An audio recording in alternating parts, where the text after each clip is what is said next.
Welcome to another episode of Talking About Records. My name is G.I. Sanders from NTX Vinyl, a small chain of independent record stores in the Dallas-Fort Worth area. If you don't already subscribe or follow on YouTube, Facebook, Instagram, please do check out NTX Vinyl. And if you want to shop online, you can go to our website, ntxvinyl.com. Today's episode, this should be a fun one. It's going to be all about the 7-inch 45 RPM single. I don't care if you call them 7 inches. I don't care if you call them 45s. Either way, we're talking about the little round disc, some of them with the big hole, some with a little hole.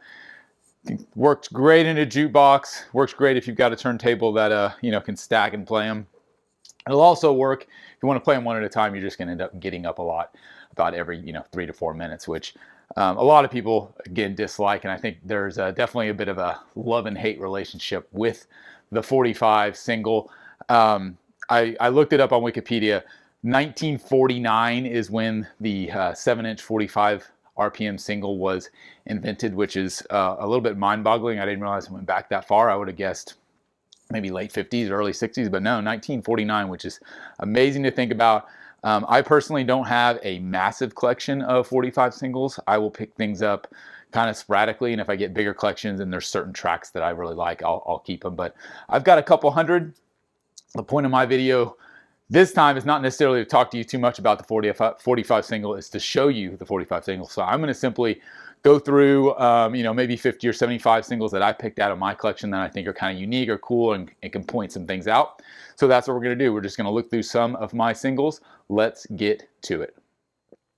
All right, here is a box of 7-inch 45 RPM singles. These are just some select ones that I pulled out, like I mentioned. I went through, it's a bunch of modern stuff, some vintage stuff, just all across the board. Most of it's in the rock genre. There's probably a few outliers, but figured I'd just call some out. So this is the first one. These are in no particular order. This is Woodstock by CSNY. I like the Atlantic label on 45s. A lot of the 45s had picture sleeves and logo sleeves with the label logo as well, and I think we'll see a couple of those. This has got Helpless on the B-side, so absolutely classic track. Here's a more modern single. This is Soundgarden's the Telephantasm Gun. This was, I think, a Record Store Day issue. Love the artwork on that one. I think it's on black vinyl. Here's Nirvana. This is Sliver with Dive on the B-side. This is a black vinyl copy. Love the Sub Pop logo there, and you'll notice some of these, and I mentioned it already, some have the big hole, some have the small hole. Obviously most jukeboxes are programmed these days, vintage jukeboxes will only accept the ones with the larger hole. So if you have 45s with the smaller hole, you're not going to have much luck. This is the Mad Season featuring Mark Lanegan with some B-sides that were never on the main release. Locomotive is a great track that Lanegan recorded vocals on. That's on the deluxe edition. Some more stuff from that area. Mother Love Bone, Hold Your Head Up. This is another Record Store Day 45, I think. Here's a cool one. This is Alice in Chains. This is cool because it's an actual gatefold 45 jacket, which you don't see that often. This has What the Hell Have I, A Little Bitter, Get Born Again, Died, so some soundtrack stuff. I think this one's pretty valuable these days with most Alice in Chains stuff. Really like that artwork. I don't see many picture discs 45s. At least I don't. I don't have that many in my collection. I think there's maybe 1 or 2 in here. This is obviously Jane's Addiction. Strays. Thought that was cool just because the artwork. This is a promotional 45 pick disc. You can see they've actually got tour dates on here. 7-inch limited edition picture disc. So that's pretty cool. Third Man, I've got lots of Third Man stuff. This is, man, I just love the packaging and the artwork on this. It's just so well done. Everything from the label and how it fits in.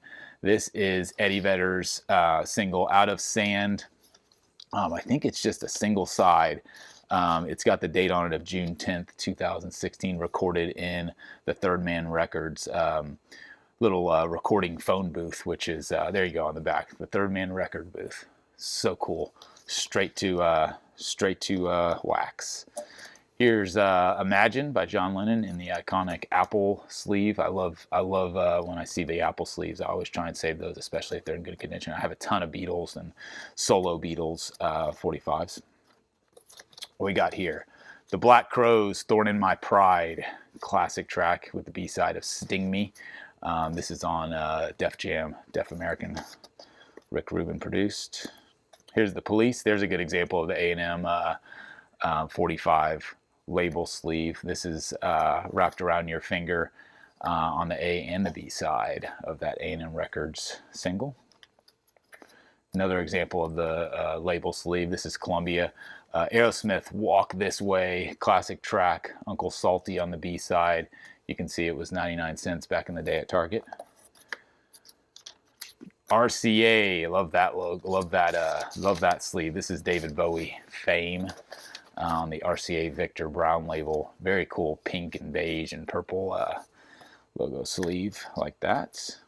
Got a couple of Capitol Blind Melon. These I absolutely cherish. This is Change with the B-side of I Wonder, and then you've got Galaxy off the Soup album with Toes Across the Floor. I've also got the No Rain single, unfortunately in a little ripped up of a sleeve with Tones of Home on the B-side, but I love, one day if I do get a jukebox, when I do get a jukebox, I'll put some stuff like this in there, which I will be very excited to do. I just don't quite have the right spot for it right yet. This is Led Zeppelin's Rock and Roll and Friends. They're slightly different mixes. This was a Record Store Day release from a few years ago. It's pretty unique. It's on yellow wax, which is cool, but then it's actually got the 45 adapter built in to the actual disc. I thought that was really cool. I had never seen that before. I'm sure it exists in other releases, but it was pretty unique for me. And since it's Zeppelin, and since it's got the iconic Zoso logos with the Atlantic logo, I had to pick one of those up. Really cool. Here's a unique one. I bet you don't see this. This is called a flexi disc. So technically not a 7-inch. This is a paper thin flexi disc that a lot of times these were included as promotional items in magazines and things like that. This is the Who's My Generation and Pinball Wizard, which is why I have it. You can see it says place coin here. You actually have to put a penny or a dime or nickel or whatever on that actual spot right there, and it helps balance out the sound. Now keep in mind, when I say the sound, I'm talking about an awful sound, because these really do not sound very good, but they are pretty fun to have. Every now and then I'll throw one on just to remember how terrible the sound is on a flexi disc. I don't know if all flexi discs sound terrible, but certainly the ones I've had, including this one, don't sound real good. But I mean, you can't beat how fun that is, right? All right, back to more grunge era. This is Green River with Stone Gossard, Jeff Ament, guys from Pearl Jam, and Mudhoney back before Mother Love Bone even. I'm pretty sure this is on a green wax. Yeah, this is I think this may be an unofficial or bootleg version. Got this way back in the day in the early to mid 90s at Bill's Records in Dallas, actually. Chris Cornell, When Bad Does Good. This is, I think I pulled this out because it's a unique, you don't see a lot of splatters, and at least I don't see a lot. I don't have a lot of in my collection on 7-inch, so I thought that was pretty neat. This is a cool track that came out. It also features original track, the When Bad Does Good, but then Stargazer live at the Paramount Theater, which is a Mother Love Bone track that they played with the Temple of the Dog tour. So huge Chris Cornell fan. Plenty of Third Man stuff. This is the Dead Weather, I Feel Love, and Cop and Go.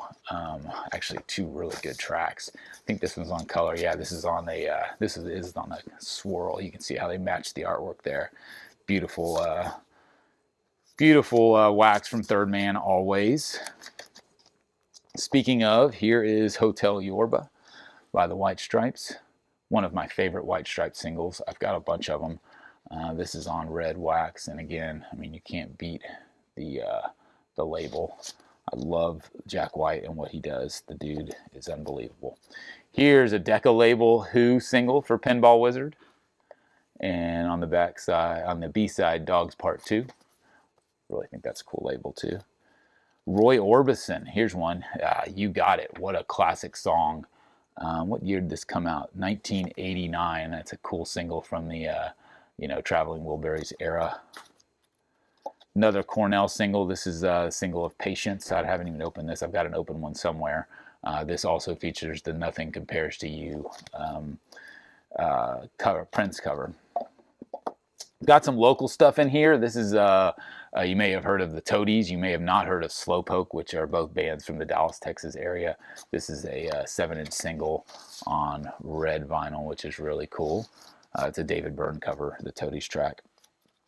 Another local band, Tripping Daisy, I Got a Girl. This is a clear vinyl single. Again, another band based in my hometown of Dallas, Texas. It's from the full length I'm an Elastic Firecracker. Tom Petty, Change of Heart. This is cool. I like that the fact that they've got the, you don't see a hype sticker, for lack of a better term, on 45 outer sleeves very often, which is why I pulled this one out. This is on red vinyl as well. This is Change of Heart with Beach Party on the back, on the B side. I keep saying backside. John Mayer, this is cool. This was a, I don't know if it was promotional or what, but it was tied into a Japanese tour he did several years ago, and I picked it up because it's for the song Belief, which I really love, and it's also got a couple of I think unreleased tracks on the B-sides, unreleased and live. But I like the fact that this had an Obi strip, an outer band insert, which I don't see a lot of those, just like the hype sticker. You don't see a lot of Obis on 45s just because the expense of them is kind of extravagant, but I thought that was really cool. I'll put that back in here in a minute. Here is Hey Hey. This is actually a unique one. I pulled this one out. I like the Atlantic and associated labels. I love the checkerboard sleeve. The other thing I liked about this is it's an iconic song, which is Zeppelin's Hey Hey What Can I Do? But then check out what else it had inside. This was a handwritten copy of the lyrics. I love finding stuff like this. It's just always fun to find little personalized notes and newspaper clippings and things like that. And again, I don't really see them all that much in 45, so I thought that was cool, and I saved it with this copy of Zeppelin's Hey Hey What Can I Do? It's on the B side here. I think it's Immigrant Song, isn't it? Yep, Immigrant Song. Good guess. There you go. So Hey Hey What Can I Do was not released on an album, just a single until Greatest Hits stuff. Another local band, this is Hagfish, Stamp, Eat It While I Work. Promo Not For Sale, red translucent vinyl. This is probably one of my more valuable 45s, I think. I've got a bunch of Pearl Jam stuff here. This is one of Pearl Jam's, I think this is the second ever fan club single. Came out in 1992. Features Sonic Reducer, which is an amazing cover song. And then it's got Ramblings, which is just the band goofing around, which was an ode to the Beatles Christmas singles that they used to do back in the day. So I've got a bunch of Pearl Jam 45s. I pulled out a few of them here. This is the 45 single for Daughter. You can see special edition red vinyl. I think this one is unique. Oh no, this is just the red vinyl version. It's got Blood on the B side, a live version of Blood, which is cool. I think it's got the iconic shot of Eddie and Jeff there. That's a really cool single. I've got a 12-inch single of Daughter as well that comes in a poster bag that's also got Yellow Ledbetter live on it as well. Another early single from the band, here's Jeremy, as you can see, on white vinyl. Really cool, and this is cool because it's got a little marbling to it. Really dig that one. B-side is Alive, live. Here is the Dissident special edition poster bag. This is really cool. I had a huge Subway poster of this Dissonant cover on my wall when I was in high school that I wish I would have kept. I don't know what happened to it. This is a standard black single, but the poster bag itself is really cool, so you can kind of fold this out. I'll try and get a shot of the whole thing. And it's got the poster, which is a fold out of the whole band. And then it's got the promotional stuff on the back, track list, and the title. So don't see that very often. Like I mentioned, I've got the Daughter 12-inch poster bag from Versus, and then it was cool to get the 7-inch poster bag of Dissonant from the same album. A huge fan of Dissonant. It's one of my favorite Pearl Jam tracks off of Versus and in general. Next up, Light Years. This is off the Binaural record, and I included this one because it's a pretty unique kind of neon yellow vinyl, which is cool. Here's another picture disc. This is Prince's Little Red Corvette in 1999. Pretty iconic picture disc there. Thought that was really cool. Let's see what's on the back side.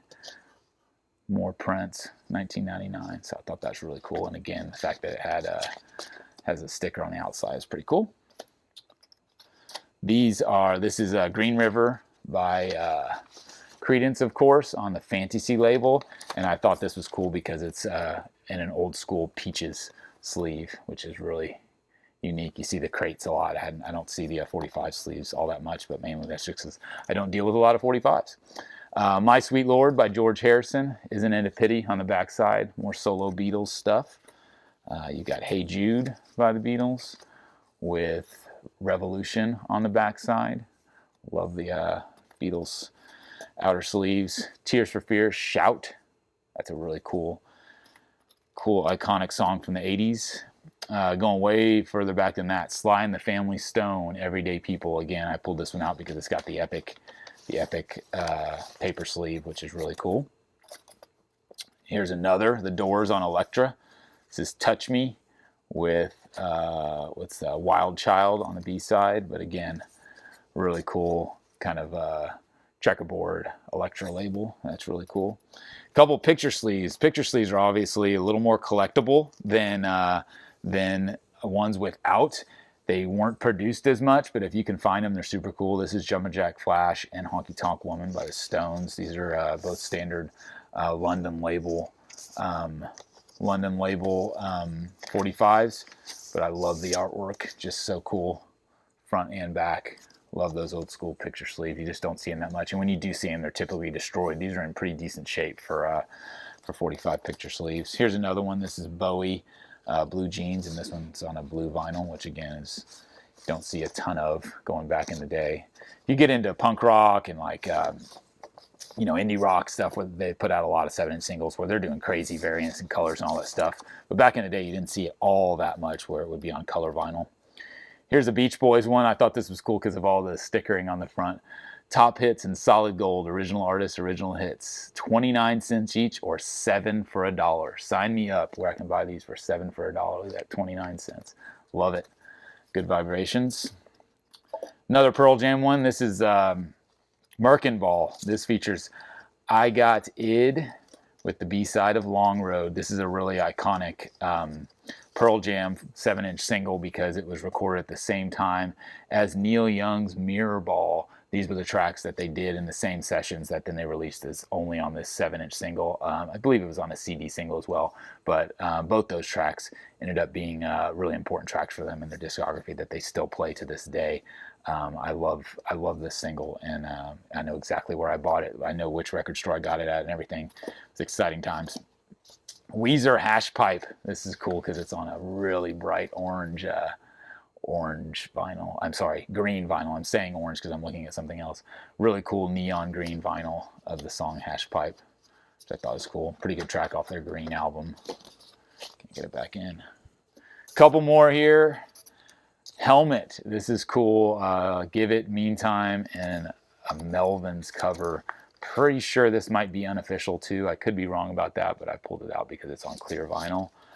Let's see, we've got Beastie Boys.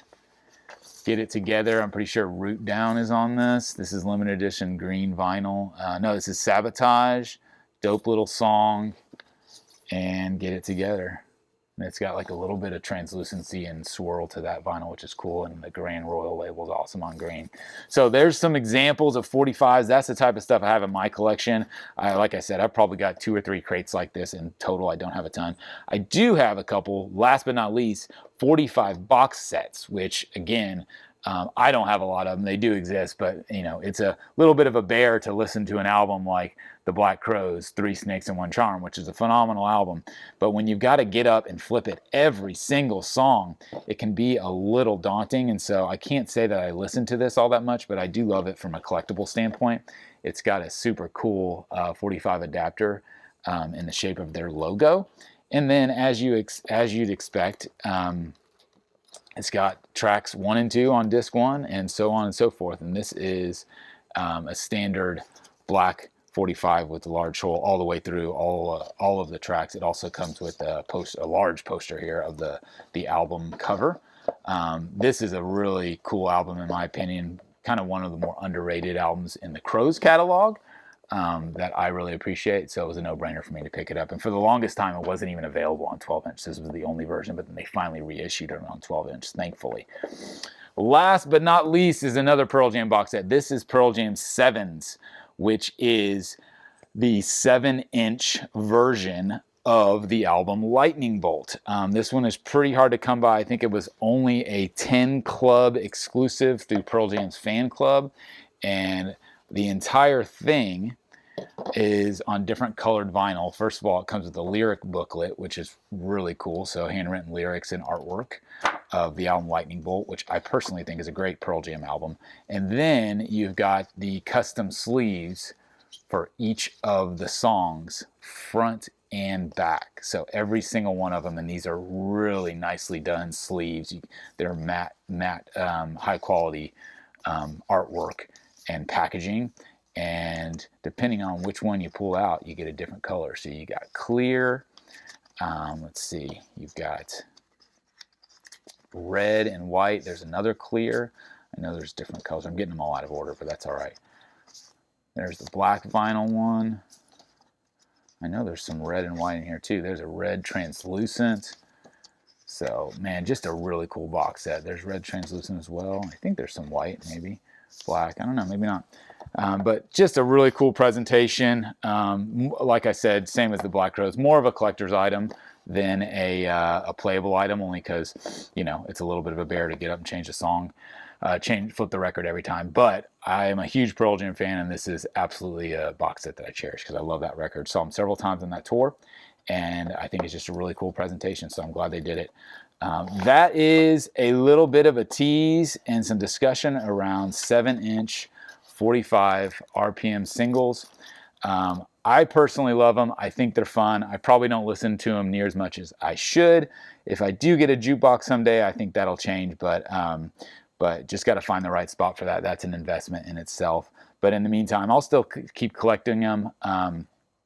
And I think eventually they'll end up with their forever home in a jukebox. So let me know if anything strikes you, if I've missed anything important in regards to the knowledge aspect of 45. But really, they're pretty simple, man. One song, you know, A side, B side. Maybe you get an extra track if you're lucky. But for the most part, 7 inches are just a fun way to experience vinyl in a different format.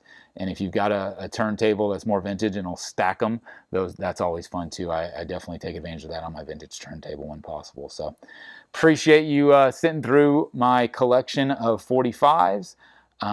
As always, thanks for watching the channel. Hope this was fun to look through these with me, and we'll see you again next time on Talking About Records.